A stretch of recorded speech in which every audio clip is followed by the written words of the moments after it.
on parle des influences. Ouais. Les grandes influences qu'on a eues dans notre vie. Pas nécessairement en ordre chronologique, mais des personnes qui ont fait un changement peut-être dans notre mindset ou dans le cours des événements du reste de notre vie. Comme exemple, je me rappelle, j'ai eu... que je suis allé en Australie pendant un bout pour être dans une ligue de voile. Là. Puis le gars avec qui je faisais de la voile, c'était un gars qui avait coaché l'équipe nationale espagnole. Il parlait plein de langues. Déjà là, il était impressionnant.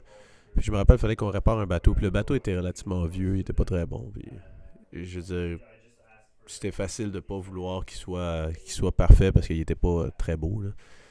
Puis la première journée où est-ce qu'on a travaillé dessus, là, on a travaillé dessus de genre 8h du matin à, je sais pas, 11h ou minuit. Il y avait des mouches partout, c'était gossant, c'était... Puis je me rappelle qu'il était comme... Tu sais, j'attendais, c'était lui le leader, fait que j'attendais de voir c'est quand qu'il allait dire qu'on allait prendre une pause. Puis il a remarqué ça, fait qu'à un moment donné, il était juste comme yo en passant, on va pas s'arrêter quand on est fatigué, on va s'arrêter quand on a fini. Là. Fait que j'ai comme gardé ça pendant un bout dans ma tête. C'est une belle histoire, ça. Puis moi, par rapport à mes plus grandes influences, moi, c'est sûr, tu sais, j'ai commencé à jouer au football, j'avais environ l'âge de 13, 14 ans environ. Fait que moi, je pourrais parler du premier coach en chef que j'ai eu, dans le fond.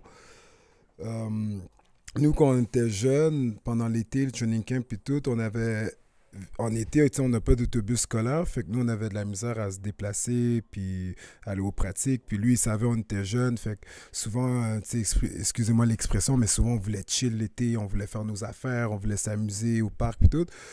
Fait que là, lui, ce coach-là, il avait pris l'initiative. Ben, on était 5 joueurs, je me rappelle, il venait nous chercher tout l'été, à chaque jour, il venait me chercher. Il allait chercher mon autre ami, il venait nous chercher les 5. Puis on était tout le temps comme 3, 4 en arrière, un assis sur l'autre. Puis il venait nous chercher, il nous amenait aux pratiques. On s'entraînait à chaque jour. On s'entraînait vraiment, vraiment, vraiment à la sueur de notre front. Fait que, les gens aujourd'hui me demandent comment ça, t'es fort, aussi fort que ça, que ça soit dans le squat, le deadlift. Mais moi, à l'âge de 13 14 ans, je commençais déjà à lever lourd au squat, au deadlift, au bench press, fait que ça part de là. Puis même si des fois, j'avais pas envie de le faire, je savais même pas pourquoi je m'entraînais autant. Je savais même pas pourquoi on devait performer autant, pourquoi on devait faire du track and field, courir, puis tout. Puis j'avais même pas encore fait ma première saison de football, puis on s'entraînait comme ça. C'était un univers que je connaissais même pas, mais que j'aimais quand même.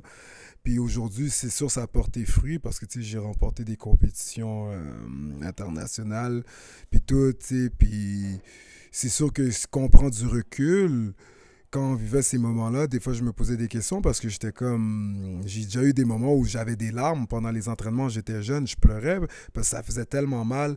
Ou pendant des matchs de football, tu joues, puis c'est dommage, là, je vais pas trop en parler, est-ce que, whatever, c'est la vie c'est la vie, mais je me blessais, je me rappelle une fois, je m'étais blessé au poignet, mais vraiment une blessure sérieuse là, au poignet, et là je suis retourné, j'étais en secondaire 3, je suis retourné sur le banc, et là j'ai montré à un de mes coachs, je vais pas dire c'est le coach en chef, j'ai un des coachs dans l'équipe, et j'ai dit, regarde mon poignet, je pense que je peux plus jouer, j'ai vraiment mal, et il m'a regardé dans les yeux, il m'a dit, qu'est-ce que tu me dis là en ce moment, retourne sur le terrain tout de suite. Et j'ai joué tout le match avec le poignet presque brisé là et tout. Puis je suis sorti de là, je suis retourné à la maison, puis mes parents me disaient, mec, qu'est-ce qui se passe? Comment ça? Tu as continué à jouer, puis tout, whatever. Là. Puis depuis ce jour-là, j'ai appris à jouer avec la douleur. J'ai appris à jouer, j'ai déjà joué des matchs de football avec mes genoux vraiment éclatés, mon épaule presque déboîtée. Est-ce que c'est l'exemple que je dirais aux jeunes de suivre? Je le sais pas, mais aujourd'hui, c'est l'athlète que je suis rendu aujourd'hui. C'est pour ça que je suis capable d'accepter la douleur à un autre niveau, plus que les autres êtres humains, parce que ça a commencé jeune. C'est clair que ça, apprendre à gérer la douleur, c'est marquant quand on est jeune. Là. Je me rappelle, dans le fond, on avait, dans un autre sport obscur que j'ai fait, là, l'escrime, on avait des gars qui allaient aux Jeux Olympiques. Mais je me rappelle, j'ai reçu une lettre du coach d'Atlanta, Jeux Olympiques d'Atlanta. Puis c'était comment voici qu'est-ce qui se passe avec l'équipe, nanana. Genre, la dernière ligne, c'était, faudrait que tu commences à penser qu'est-ce que tu veux faire avec ta vie. Parce que tu pourrais peut-être aller aux prochains Jeux olympiques, mais ça, il faut le planifier maintenant. Mais, tu sais, fait que ça avait appris. Puis j'étais pas bon. Fait que j'étais comme, hein, comment ça, genre, ils pensent que. Puis ça m'a pas nécessairement marqué tout de suite au début, parce qu'au début, j'étais comme, alors, je suis pas assez bon pour faire ça. Mais après ça, tu te rends compte que c'est pas nécessairement les meilleurs qui se rendent le plus haut, c'est ceux qui arrêtent pas non plus, puis qui planifient le faire, puis que tout le monde rit d'eux, genre, ah ouais, t'as un objectif, c'est trop gros pour toi, tu seras pas capable. Sauf que, c'est ça. Fait que ça ils nous avaient appris ça. Là. Ouais. Fait que c'est ça qu'aujourd'hui, moi, je suis capable d'être un peu reconnaissant là, à ces mentors-là ou ces coachs que j'ai eus. Parce que, tu sais, au lieu de, lorsque j'étais adolescent, au lieu de traîner un peu dans la rue et faire comme tous les autres adolescents, fumer du pot dans un coin de rue ou faire d'autres trucs, nous, on devait pratiquer, on devait s'entraîner, on devait étudier. Puis quand tu as fait tout ça, tu n'as plus envie de rien faire. La seule chose que tu veux faire, c'est dormir. Puis là, tu te réveilles le matin, tu retournes à l'école, tu étudies, tu pratiques. On avait des séances vidéo. Fait que ça a commencé jeune. Depuis un jeune âge, tout ce que je fais, c'est m'entraîner. M'entraîner, c'est la seule chose que je connais et c'est la seule chose que j'aime aujourd'hui. Fait qu'aujourd'hui, je suis vraiment reconnaissant à tous ces gens-là qui m'ont montré le domaine de l'entraînement, le hard work, les sports, le surpassement. Et vraiment, là, honnêtement, là, l'acceptation par rapport à la douleur, le lâcher prise, de vivre avec ça, puis c'est de savoir que, anyways, il n'y a pas d'évolution tant aussi longtemps que tu ne sors pas de ta zone de confort.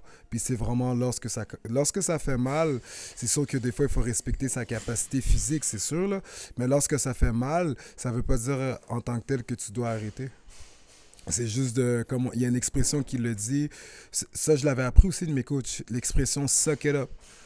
Puis ça, ça venait, dans le fond, c'était, je sais pas si c'était un soldat ou peu importe, un soldat qui était perdu dans le désert.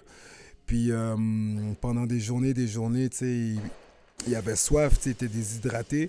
Puis là, comment lui a pu survivre dans le désert, c'est qu'il suçait la transpiration de ses bas, de ses chaussettes. Fait que c'est comme ça qu'il a pu survivre dans le désert.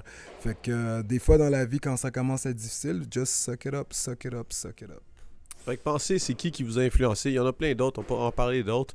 Mais il n'y en a pas tant que ça non plus. Il y a peut-être 3, 4, 5 personnes qui nous influencent dans notre vie, puis on rencontre des milliers de personnes. Fait qu'essayez de penser à qu'est-ce que vous pouvez transmettre justement aux autres, parce que peut-être que nous, les gens, de la façon qu'ils nous ont influencés, ben, peut-être qu'ils sont même pas conscients qu'ils nous ont influencés à ce point-là, parce qu'ils l'ont juste fait pour leur recherche personnelle de l'excellence, du bonheur, puis parce qu'ils étaient passionnés, puis parce qu'ils nous acceptaient dans leur entourage, pour revoir tous les podcasts qu'on avait fait. Mais, fait que pensez-y, puis essayez de voir si vous pouvez justement être un bon mentor pour d'autres personnes, puis d'accepter qu'il y ait des mentors dans votre vie, parce que c'est comme ça qu'on apprend. On apprend en s'aidant les uns les autres. Fait que la lumière brille toujours, fait que n'oubliez pas, guys, même le soir, lorsqu'il fait noir puis vous vous sentez seul, regardez vers le haut, parce que même le soir, la lumière brille, les étoiles sont là, guys, et puis la lune est là pour nous éclairer.